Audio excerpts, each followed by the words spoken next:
The gates of West Haven Correctional Facility slammed shut with a sound that seemed to echo inside Lydia Harper's chest. The dry Texas air clung to her skin as she stepped off the transport bus, her wrists still red from the metal cuffs. In her head, she repeated the same thought over and over. It wasn't supposed to end like this. Lydia had once been a nurse. She used to wear white, not orange. She used to hold hands, not handcuffs. But the world she knew had collapsed the moment a patient died on her watch, and prosecutors claimed it wasn't an accident. The trial had been fast, brutal, and public. By the time the verdict was read, she was no longer a person. She was a story people whispered about. Now she was here, at West Haven, a place known for heat, silence, and secrets. The intake officer barked her inmate number and shoved a stack of papers toward her. "Sign here. That's your cell assignment. Follow the yellow line. Don't speak unless spoken to." Lydia nodded, her throat dry. The hallway smelled of bleach and sweat. Every door she passed had eyes peering through small slits, eyes that followed her like shadows. She was led to cell block C, where the concrete seemed to hum with the weight of 100 unseen lives. As she stepped inside, the echo of boots behind her made her freeze. "Harper!" a deep voice called. She turned. The man was tall, broad-shouldered, with a trimmed beard and the kind of eyes that watched too much. Officer Daniel Cross. His uniform looked perfectly pressed, but his stare carried something else. Curiosity, maybe even recognition. "You'll be fine if you keep your head down," he said, voice low, almost kind. "I didn't ask for help," Lydia muttered. Daniel's mouth twitched, not quite a smile. "No one does at first." He watched her walk toward her cell, and though Lydia didn't look back, she felt it. That strange, burning awareness of being seen. That night, sleep refused to come.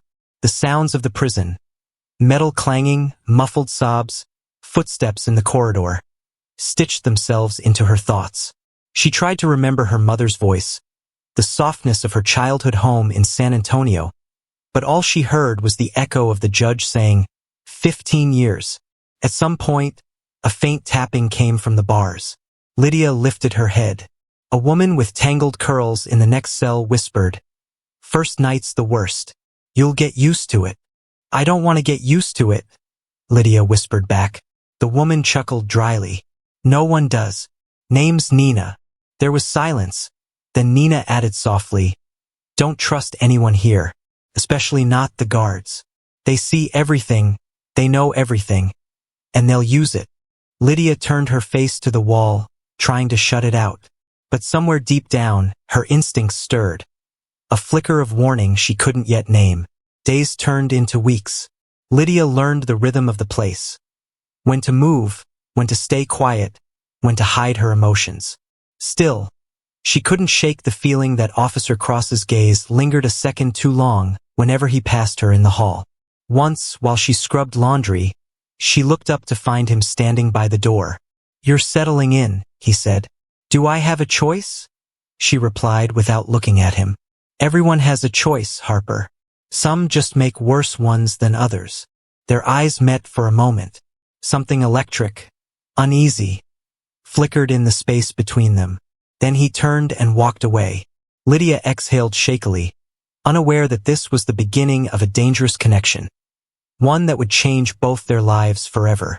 The sun bled through the barred windows of West Haven the next morning, turning the gray walls into streaks of rust. Lydia Harper sat on the edge of her bunk, her stomach twisting as the morning alarm blared. Sleep had barely touched her eyes. The memory of Officer Cross's voice, calm, almost tender, kept replaying in her head. Days here didn't pass. They scraped by.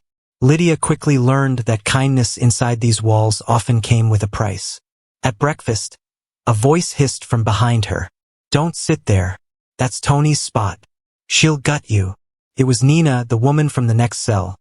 Same sharp eyes, same warning tone. Lydia hesitated, tray trembling in her hands. "Where do I sit then?" Nina shrugged. "Anywhere no one's looking. And don't ask questions." They sat at the far end of the cafeteria, under a flickering light. Nina tore her cornbread in half and slid a piece toward her. You'll need energy to survive this place. First rule, never owe anyone. Not food, not favors, not feelings. Lydia nodded slowly, whispering, You sound like you've been here forever. Long enough to know that hope doesn't last, Nina said, voice flat. And long enough to know the guards aren't your friends. Especially that one who keeps watching you. Lydia froze. Daniel Cross. Nina's mouth curled. You already know his name. That's dangerous. Over the next few weeks, Lydia began to understand the hidden rhythm of prison life. The coded glances, the silent trades, the alliances carved out of fear. Nina became her anchor, guiding her through the invisible rules.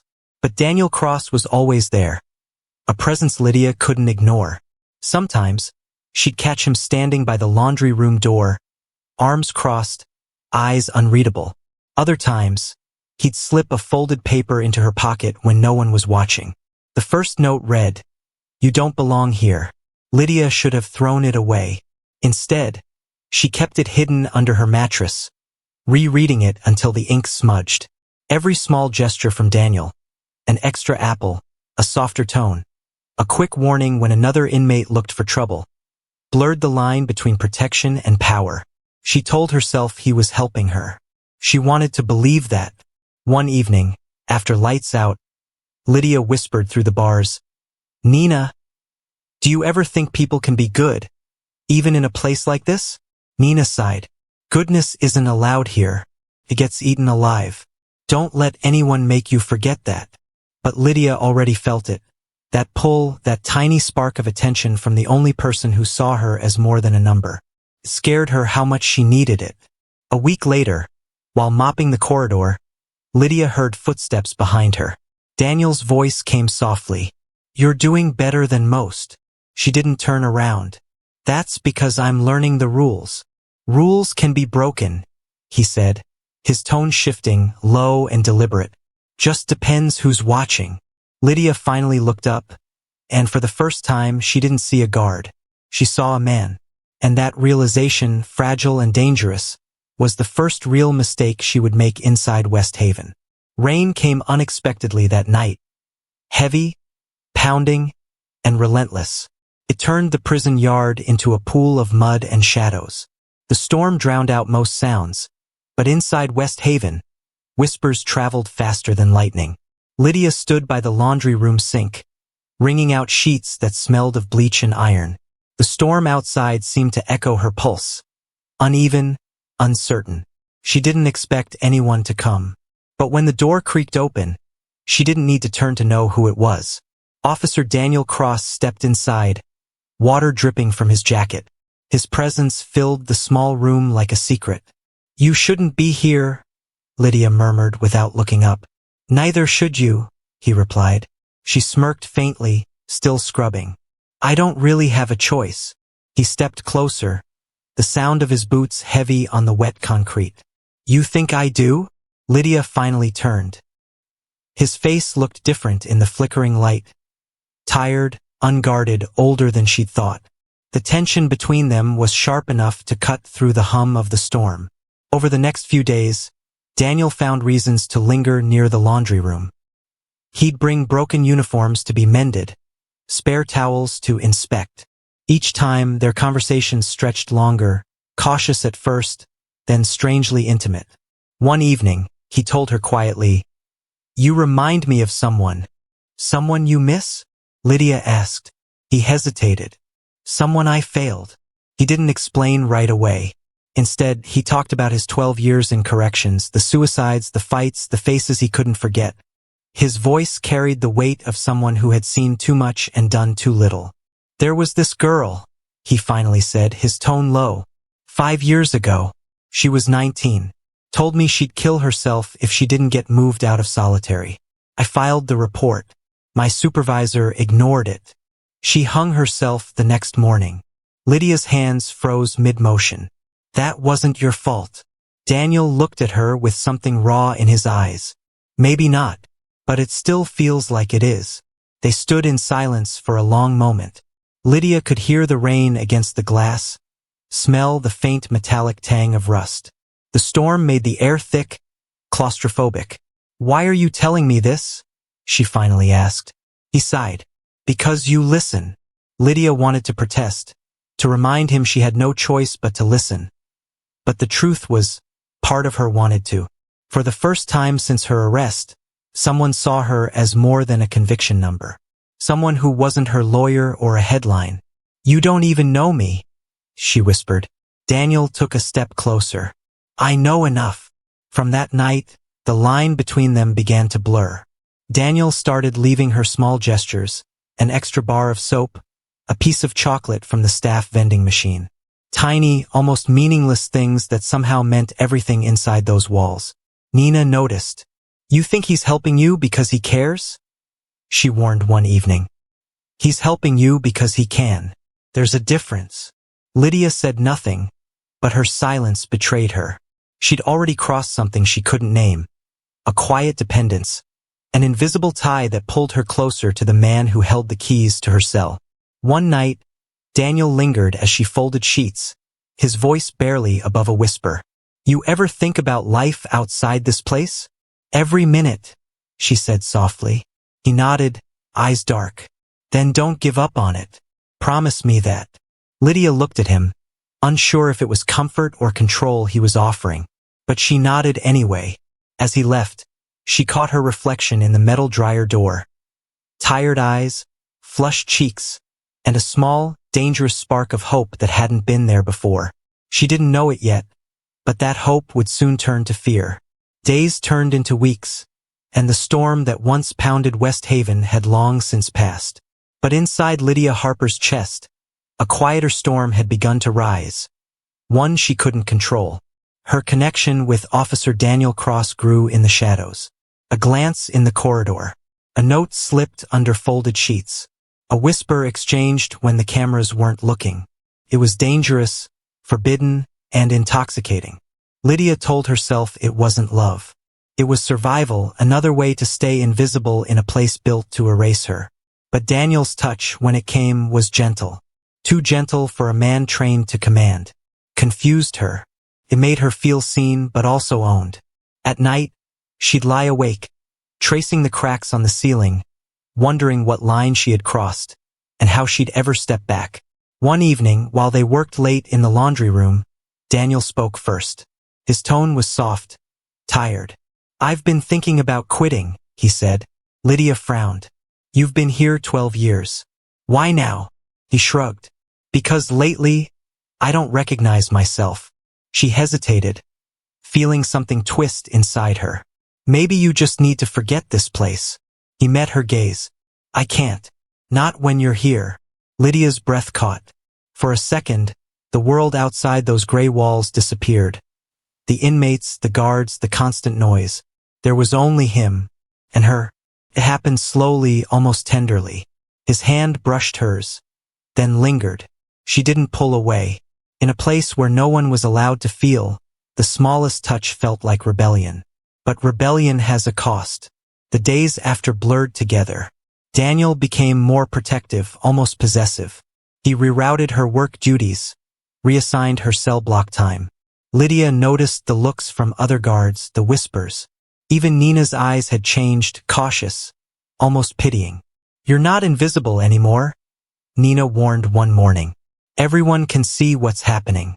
You think he's saving you? He's just making you a target."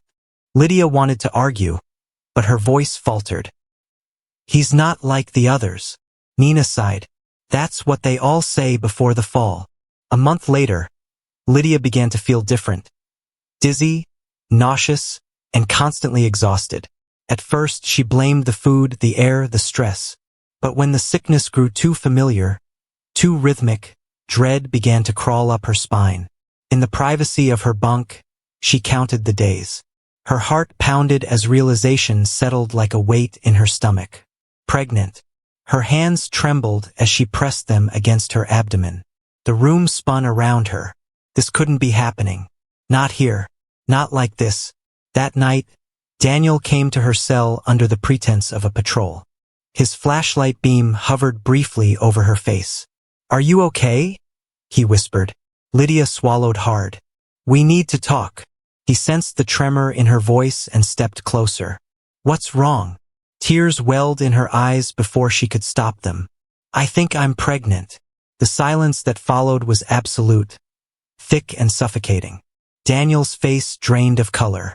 You can't be sure." "I am." He turned away, gripping the bars. The sound of his breath was sharp, panicked. "You can't tell anyone. You hear me? No one. They'll destroy us both."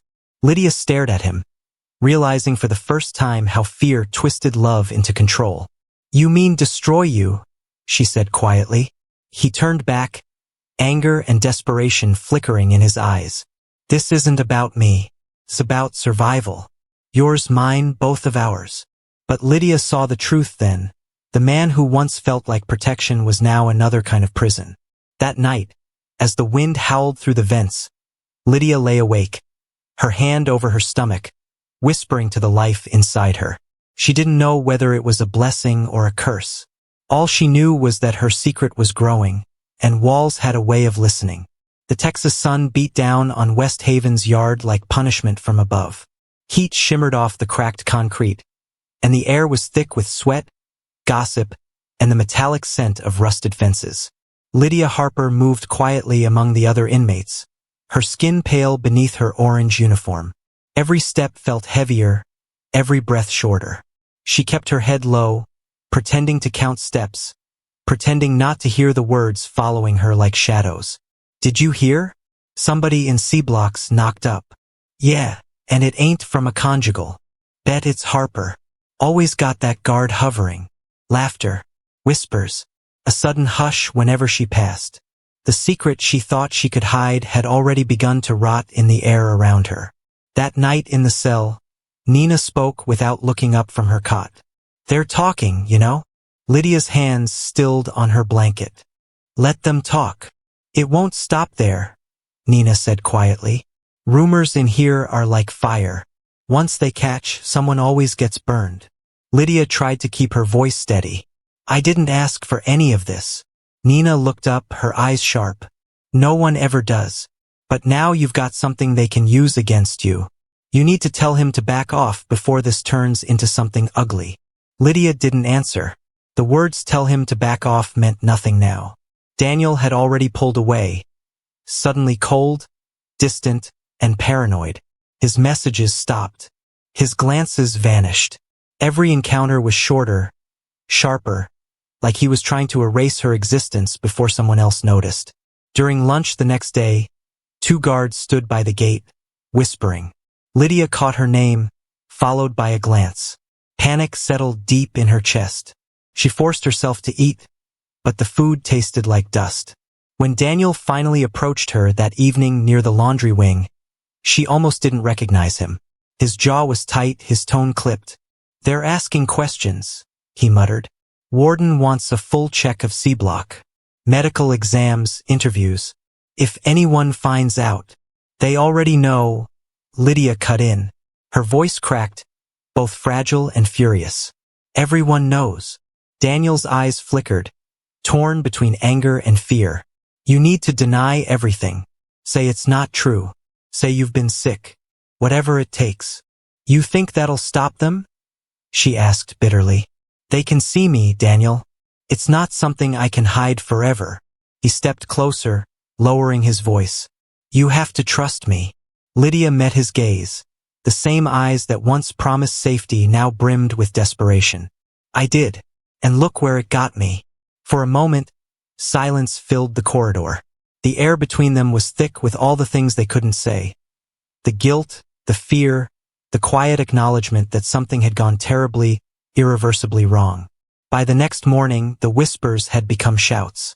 2 investigators arrived from the Texas Department of Corrections, their sharp suits and colder eyes slicing through the prison's usual chaos.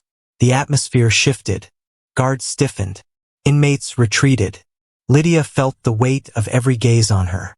She could almost hear the verdict before it came. That night, she stood by her cell window, watching the last strip of daylight fade across the yard. Somewhere beyond the razor wire, freedom existed, but it felt impossibly far. Inside these walls, truth wasn't protection. It was ammunition. and someone, she didn't yet know who, had already loaded the first bullet. The investigation spread through West Haven like infection, quiet at first, then consuming. Every corridor echoed with the click of boots and clipped questions. Inmates were pulled out for interviews. Guards whispered behind closed doors. Lydia Harper kept her head down, but she could feel the noose tightening. The whispers hadn't stopped. They'd only grown sharper. She saw Daniel cross less and less. When he did appear, it was always in passing. His voice colder, his eyes restless. The easy charm that once drew her in had vanished. In its place was something desperate. One night, he found her cleaning in the laundry room. The hum of the dryers masked his words. "Do you have any idea what you've done?" he hissed. Lydia straightened, trembling. "What I've done? You think I asked for this?" Daniel's jaw clenched. "You were supposed to keep quiet. Now the warden's breathing down my neck. They're checking rosters, schedules, surveillance. If they put it together," she interrupted, voice cracking, "then maybe they'll finally know the truth." His hand slammed against the metal table beside her, making her flinch. "Don't talk like that." "Why not?" Lydia whispered. "You said you'd protect me." "I am protecting you," he snapped, lowering his voice. "You think they'll let you walk away from this? You're a prisoner. They'll call it manipulation, extortion, whatever fits their story. You'll lose everything." Lydia stared at him, her pulse hammering. "I've already lost everything." For a moment, Daniel's anger wavered. He exhaled, rubbing his face. "I didn't mean to hurt you, Lydia. I need time. I'll fix this." She swallowed hard. "Fix it how?" He looked at her then. A look that wasn't love or guilt, but calculation. "Trust me. Just keep quiet, and I'll make sure you're safe." After that night, everything changed. Daniel began rewriting incident reports, altering dates and times to cover his tracks. He moved Lydia from laundry duty to the infirmary, citing behavioral improvement. Every shift change, every schedule adjustment, all carefully done to erase evidence of how often they'd been together. But the other guards noticed. So did the inmates. Nina confronted Lydia during recreation hour. "He's panicking," she warned. "And when men like him panic, people like us get buried." Lydia's voice trembled. "He said he'd fix it." Nina shook her head. "He'll fix it for himself. Not for you." Lydia wanted to believe otherwise. But Daniel's words replayed in her mind. "Trust me. Keep quiet." They didn't sound like comfort anymore. They sounded like a threat wrapped in a promise. The tension reached a breaking point one evening when Lydia was called unexpectedly to the infirmary for a routine medical check. Two unfamiliar officers were waiting. Not the regular nurses, not the kind faces she knew. They asked questions that weren't about her health. "How long have you been working in laundry? Do you ever interact with Officer Cross outside duty hours? Have you noticed any changes in his behavior?" Every word was a trap. Lydia answered carefully, her heart thudding so loud she could barely hear her own voice. When it was over, one of the officers handed her a form to sign, a witness acknowledgement statement. Her fingers shook as she scribbled her name. That night, Daniel appeared at her cell door. His eyes were wild. "What did you tell them?" "Nothing," she whispered. "I swear. You signed something. They said it was procedure." Daniel leaned in close, his whisper sharp as glass. "You're going to regret it if this comes back to me." Lydia's throat tightened. "Is that a threat?" "It's a promise," he said. As his footsteps faded down the corridor, Lydia sank onto her bunk, trembling. For the first time, she realized Daniel wasn't her protector anymore. He was her captor, dressed in uniform. Outside, thunder rolled over the prison walls, low and distant, like something warning her that the worst was still to come. The air in West Haven Correctional had changed. It wasn't just tension. It was paranoia, spreading like smoke through the halls. Every whisper, every glance felt watched. Cameras that hadn't worked in years suddenly blinked red again. Guards spoke in hushed tones. Inmates stopped laughing in the yard. Ever since Lydia Harper had been seen talking to Daniel Cross after hours, rumors had begun to coil through the blocks like snakes. And now, with Lydia's sudden transfer to the infirmary for exhaustion, people were starting to ask questions no one wanted answered. Nina Rodriguez noticed it first, the eyes, not literal ones, but the new security installations. Tiny cameras tucked behind ventilation grates, in corners, even inside the cafeteria ceiling. They called it a safety measure. But the way they pointed at the women, especially at Lydia, didn't feel safe at all. One night after lights out, a soft knock rattled the wall near Nina's bunk. It was Tasha, her cellmate, whispering through the vent. "They're recording us, girl," she breathed. "I saw Cross with the tech guys this morning. He was moving the feeds himself." Nina frowned. "Why would a guard do that?" Tasha hesitated. "'Cause he's got something to hide." That line stuck with Nina long after the whispers faded. The next day, she watched from the laundry line as Daniel Cross walked past the cell blocks, his keys jangling, his expression oddly nervous. He wasn't swaggering like before. His eyes darted toward the cameras, then to the infirmary window, where Lydia lay recovering. Something was breaking inside him, and whatever it was, the walls were recording every piece. Inside the infirmary, Lydia lay on a narrow cot, staring at the ceiling fan turning slowly above her. The nurse had left her pain meds on the tray, untouched. She wasn't thinking about the bruises or the whispers outside, only about what Daniel had said the night before. "Trust me," he'd whispered through the door. "I'll protect you. Just don't say anything." But Lydia wasn't sure she wanted protection anymore. She wanted freedom, from the lies, from the guilt that came with their secret. The affection that once made her feel human now made her sick. Every touch replayed in her mind like a stain she couldn't wash away. And she knew Nina had started to suspect something. By midweek, a strange silence settled over the unit. The cafeteria buzzed with half-heard rumors. That a hidden recording existed of Daniel's visits to Lydia's cell. That someone in the admin office had been caught copying files. That the warden himself had ordered an investigation, not to expose Daniel, but to bury everything deeper.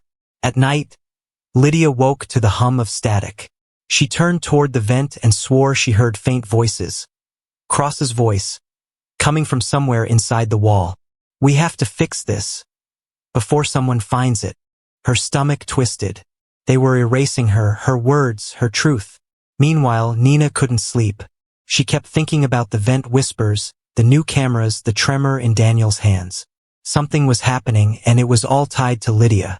That night, she followed Officer Marks, a rookie guard, down the corridor, careful to stay in the shadows. He unlocked a side door labeled monitoring room, authorized personnel only.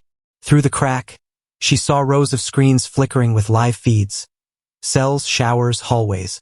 And there, on one monitor, she saw Lydia, asleep, unaware, and Daniel sitting beside her bed. He wasn't supposed to be there. Nina's blood ran cold. She backed away, nearly tripping over a mop bucket. But before the door closed, she heard a single line that would change everything. "She's starting to talk, Daniel," Rhodes's voice said. "If this gets out, we're finished." The next morning, Lydia was gone from the infirmary, officially transferred to a psychiatric wing. Though no one saw her leave, Nina stared at the empty bed for a long time, then turned to the vent. The faint red light blinked inside, recording her face, her fury. She whispered to it, her voice trembling with defiance. "Go ahead. Watch me. I'll make sure the world sees what you've done." Somewhere deep within the prison's security hub, a tape started rolling. One that would soon become the key to everything that followed. The night Lydia Harper found the cassette tape, something inside her shifted, from fear to defiance. For weeks she had lived in the shadows of threats and promises. But now, in that isolation cell, the truth had a voice. And it was Daniel Cross's. She turned the tape over in her trembling hands, the faint label, IA 413, Cross, D. Staring back at her like a warning. Who had slipped it under her door? And why now? The red light in the corner camera blinked steadily, recording her every move. She hesitated, then decided, if they were already watching, she had nothing left to lose. The cassette player was old, tucked inside the intercom box near her bunk. She pried it open with a piece of wire, her breath shallow. The tape clicked into place. Static filled the air. Then Daniel's voice cut through. Raw, nervous, confessional. I didn't mean for this to happen, he said.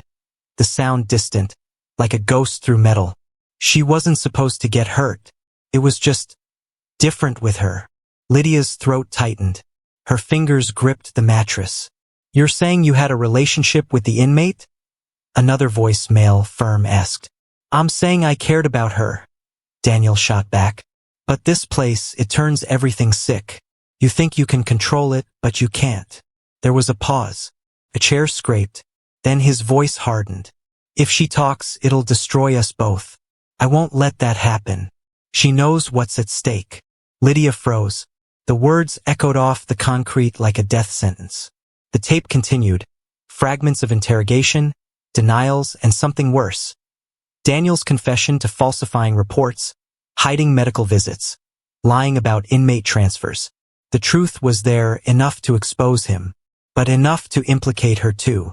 When the tape ended, she sat in silence, pulse thundering in her ears. For a long time she didn't move.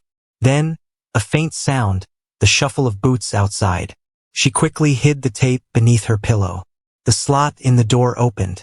A folded note slid through. 4 words scrawled in pencil. He knows you listened. By morning, Lydia's isolation cell was colder, emptier. No breakfast tray came. No officers passed. Only the hum of the lights and the steady camera blink. Her mind raced. If Daniel knew, that meant someone told him. Someone inside internal affairs, maybe even Captain Rhodes. The system was eating itself, and she was trapped in its stomach. Footsteps stopped outside. Keys rattled. The door creaked open. Daniel stood there. Not in uniform, just plain clothes, eyes sunken, face tight. Lydia, he said quietly. We need to talk. She pressed herself against the far wall. You're not supposed to be here. He stepped inside anyway, shutting the door. You shouldn't have listened to that tape. So it's true, she said, voice trembling. Everything you said. I said what they wanted to hear, he snapped, running a hand through his hair. You don't understand how they twist things. I understand perfectly, she whispered. You used me, and now you're afraid I'll ruin you. Daniel's expression softened, but it wasn't love. It was pity. You think they'll believe you? You're an inmate. I'm an officer. They'll bury this, and they'll bury you with it. He stepped closer, lowering his voice. Give me the tape. Lydia's heart pounded. No. His jaw tightened. Lydia, I'm trying to save you. By threatening me again? She snapped. Silence. Then slowly Daniel smiled, a cold, tired smile. If you walk out of this cell alive, you'll wish you hadn't. He turned and left, the door slamming shut behind him. Lydia sat frozen, every muscle trembling. The tape under her pillow felt like both salvation and doom. She knew what came next. He wouldn't stop until it was gone. But she also knew something he didn't. Nina had warned her once. The walls have ears. Maybe those ears belong to someone willing to listen now. Someone watching the same red light blinking in the corner. She looked up at the camera, whispered through tears. If anyone can hear me, please, help me. The light blinked once. Then again. Outside, alarms began to sound. The sirens echoed through West Haven Correctional like a funeral wail. Red lights pulsed across the corridor walls, casting shadows that moved like ghosts. Lydia Harper's hands trembled as she pressed them against the cold metal of her cell door. Somewhere down the hall, someone screamed her name, or maybe she only imagined it. When the alarms finally stopped, silence swallowed the prison whole. The red light on her ceiling camera blinked twice, then went dark. For the first time since she'd been locked inside isolation, she wasn't being watched. That terrified her more than anything else. Moments later, heavy boots pounded down the hall. Voices shouted orders.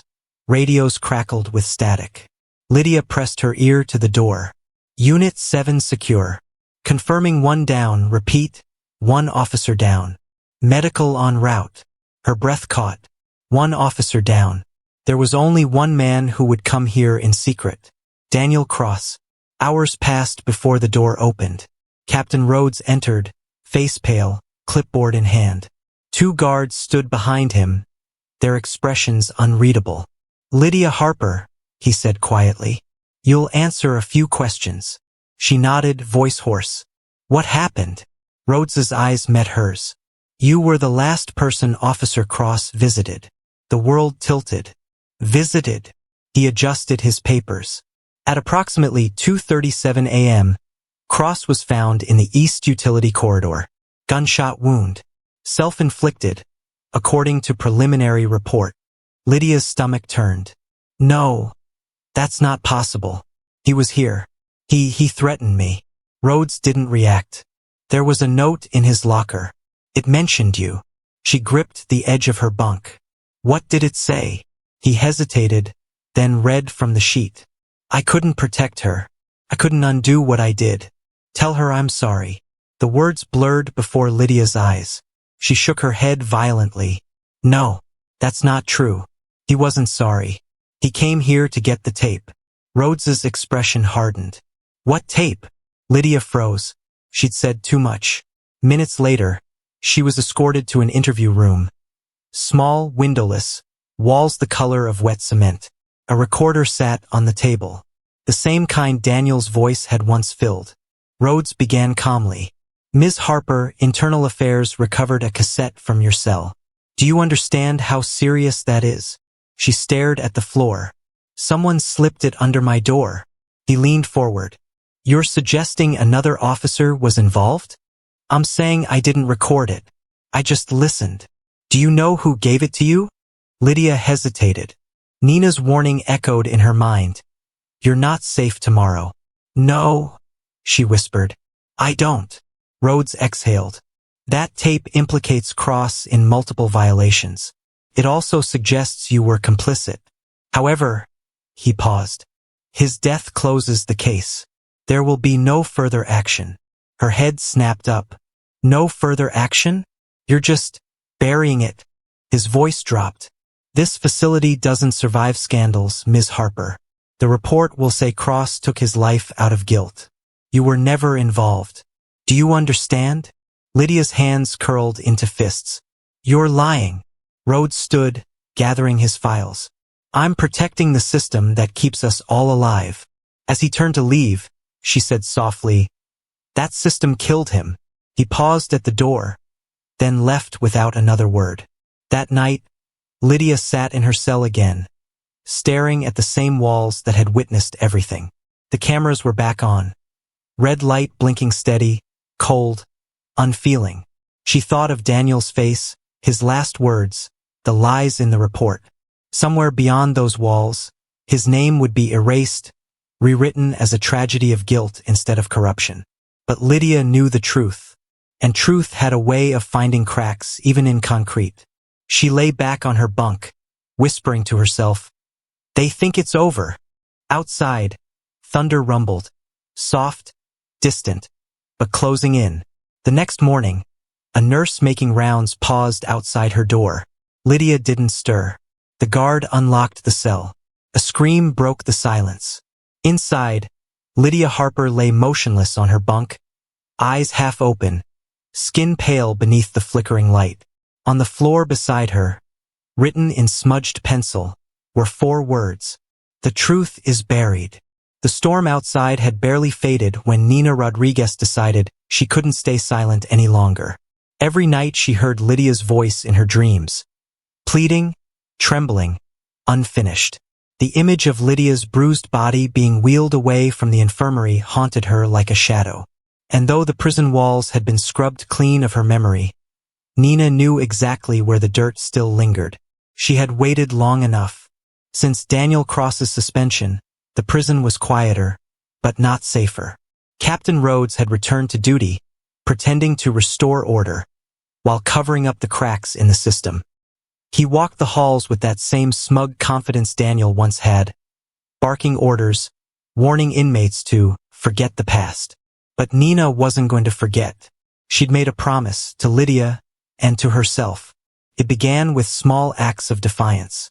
She gathered the few people she trusted: Tasha, the kitchen worker; Mina, who handled laundry; and Rosie, who'd been Lydia's roommate.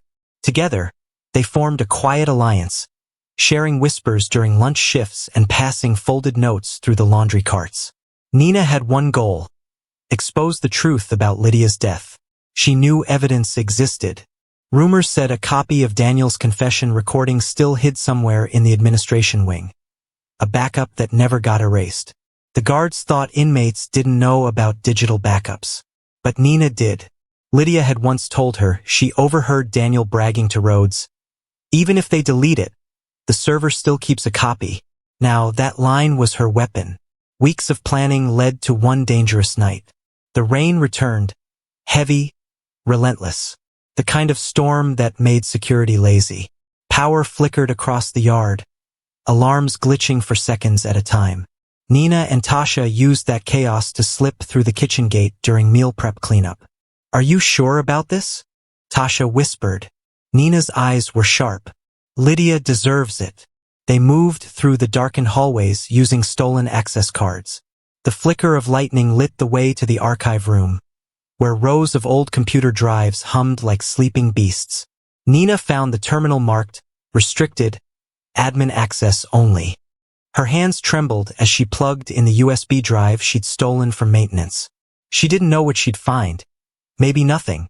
But when the folders loaded, her heart stopped. There it was, IA-413 confidential file. She clicked. The screen came alive with sound. Daniel's voice, low and slurred, confessing his relationship with Lydia. "She said she loved me. I didn't mean for it to go that far." Then another voice, Rhodes's, cutting in. "Delete the damn file. No one needs to hear that." The air around her turned heavy. Tasha covered her mouth, tears welling. Before Nina could copy the file, the lights snapped back on. Footsteps echoed down the corridor. "Who's in there?" a guard shouted. "Go," Nina hissed. "Take this." She shoved the USB into Tasha's hand. "If I don't make it out, you know what to do." Tasha hesitated, then vanished through the side door just as Rhodes appeared, flashlight blazing. "Nina Rodriguez," he sneered. "Didn't think you'd learn your place." But Nina didn't flinch. "I already did," she said coldly. "It's just not below you anymore." Rhodes's jaw tightened. "You're done."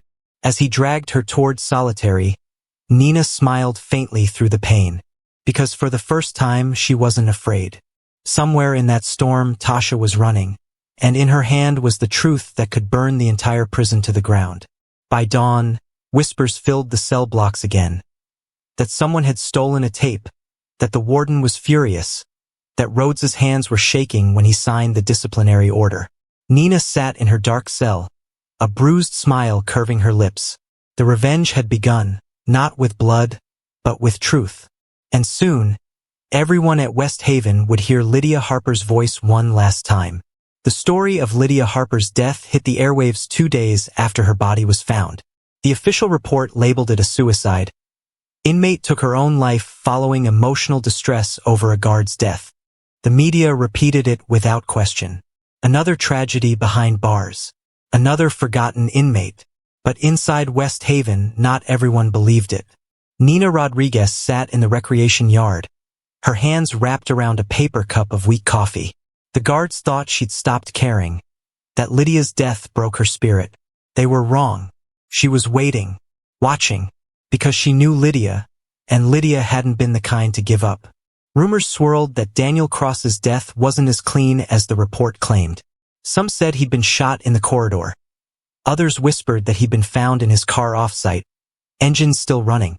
Either way, Nina knew something darker had happened. She had proof, a single torn photograph tucked inside her Bible. It showed Daniel with another guard, Captain Rhodes, shaking hands in the surveillance office. On the table between them sat a small black cassette, the same one Lydia had mentioned. Nina didn't know who had taken the photo, but she knew what it meant. Cross wasn't alone in this.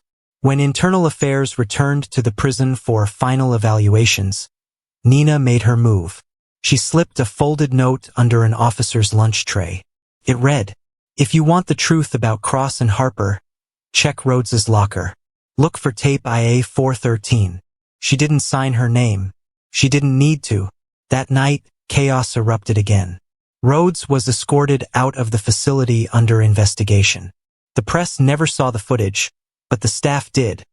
The real confession tape, unedited, where Daniel Cross's voice trembled as he said, "They'll blame her." Rhodes said, "It's the only way to save my job."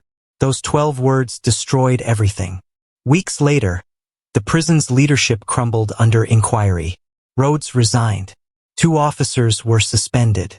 But the one name the public clung to, Daniel Cross, became a symbol of everything corrupt about West Haven. In the outside world, the fall was swift. News anchors replayed his image beside Lydia's mugshot. Disgraced officer linked to inmate's mysterious death. His family refused interviews. His house was vandalized. What had begun as whispers became condemnation. And finally, oblivion. Nina watched it unfold on the prison's communal TV, her expression unreadable. She didn't feel triumph, just a hollow ache. She whispered to herself, "You got your justice, Lydia, even if they never say your name right." But justice didn't end with Daniel's fall. The investigation that tore through West Haven left scars and secrets. Some guards were reassigned, others vanished quietly. Files went missing. One night, while cleaning the admin wing, Nina found an unmarked envelope on the warden's desk. Inside was a short report stamped, "Confidential, closed case." She scanned the last line, her blood running cold. Subject: Lydia Harper. Status: deceased. Cause of death: undetermined. Undetermined. Not suicide. Not confirmed. Just buried. Nina folded the paper, slipped it into her uniform, and whispered, "I'll finish what she started." Outside, a storm broke, thunder rolling across the Texas horizon, rain slamming against the barred windows. For the first time in years, Nina felt free even within the walls. Somewhere in that storm, the ghosts of Lydia Harper and Daniel Cross lingered, both victims of a system that consumed them, both bound by secrets too heavy to survive. And as Nina watched lightning flash across the yard, she knew this wasn't the end. The truth hadn't died with them. It was just waiting for someone brave enough to tell it. Rain still battered the metal roof of West Haven Correctional, its rhythm steady as a heartbeat. Weeks had passed since the scandal broke, yet the air inside the prison remained heavy, as though the ghosts of Lydia Harper and Daniel Cross still lingered between the walls. Nina Rodriguez knew they did. She felt it every night. The hum of silence where Lydia's laughter used to echo, the faint chill that came whenever she walked past Isolation Block C. The guards avoided that corridor now. They said the lights flickered there, that sometimes the intercom crackled with a woman's voice whispering, "Tell the truth." But Nina wasn't afraid. She was focused. Hidden in her mattress was the confidential report she'd found. The one stamped, "Cause of death, undetermined." And beneath it, sealed in a plastic pouch, was something even more dangerous. A copy of the original IA for 13 confession tape. The guards thought every copy had been destroyed. They were wrong. She had one mission left: to get it out. It started quietly. A shift change. Rain pounding the windows. The smell of bleach thick in the air. Nina worked her janitorial shift in the admin wing, pushing her cart past the warden's office. A new officer, young, nervous, held the door open for her. "Late night," he muttered. "Always," she said, forcing a smile. Inside the cart's hollow frame was a hidden USB drive containing the tape's digital file. She transferred it using a smuggled MP3 recorder, one of the few surviving contraband items left from the investigation chaos. Now it was her lifeline. She pushed the cart into the staff IT room, pretending to mop. The computer blinked on, left unattended. She glanced at the security camera. It was turned slightly away, probably bumped during the storm. Perfect. Her hands moved fast. The USB slid in. The file uploaded. 1 minute, 2, 3. Her pulse matched the ticking clock. Then a door opened behind her. Rodriguez. It was Captain Rhodes. He'd been reinstated temporarily during the transition period. His face looked thinner now, haunted, but his voice still carried authority. "What are you doing in here?" he asked. Nina turned slowly, heart racing. "Cleaning duty, sir." Rhodes's eyes darted to the glowing monitor. The progress bar sat at 87%. "Step away from the computer," he ordered. She didn't move. "You covered up their deaths. You lied. You think this place will forget."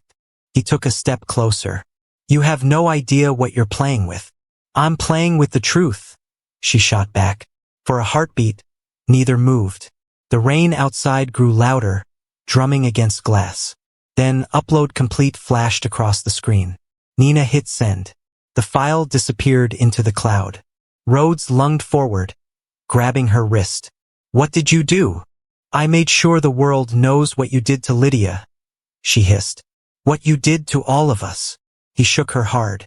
"You think anyone will believe a convict?" Nina's eyes blazed. "They'll believe the tape." His face went pale. The next morning, the news broke. Exclusive. Prison guard's confession leaked. Texas Department under fire. The tape played across national networks. Unedited. Daniel's voice filled every screen. The manipulation, the threats, the cover-up. Rhodes's name was there too. Within hours, he was suspended again, pending criminal charges. Inside West Haven, chaos erupted. Reporters gathered outside the gates. The warden resigned. Investigators reopened Lydia Harper's file. Nina watched it all from the rec yard, the faintest smile on her lips. Around her, inmates whispered her name like a secret prayer. "She did it," one murmured. "She got justice." But Nina didn't feel triumphant. She felt hollow. The truth was out, but it had cost everything. 2 lives, and a piece of her soul. That night, as lockdown echoed through the halls, she stood by the cell window, watching the rain fade into the horizon. Somewhere beyond those walls, Lydia's story was finally being told. And for the first time, the prison was silent. Not out of fear, but because the truth had finally spoken. A whisper drifted through the corridor, faint and familiar, like breath through the vents. "You kept your promise." Nina closed her eyes. "Rest now, Lydia." Outside, dawn broke over Texas, pale, washed clean. The story of West Haven would haunt the world for months. But for Nina, it was over, or so she thought, because 2 days later, a new inmate arrived, transferred from another facility. Her file was redacted. Her last name, Cross. And with her arrival, the echoes began again. End of story.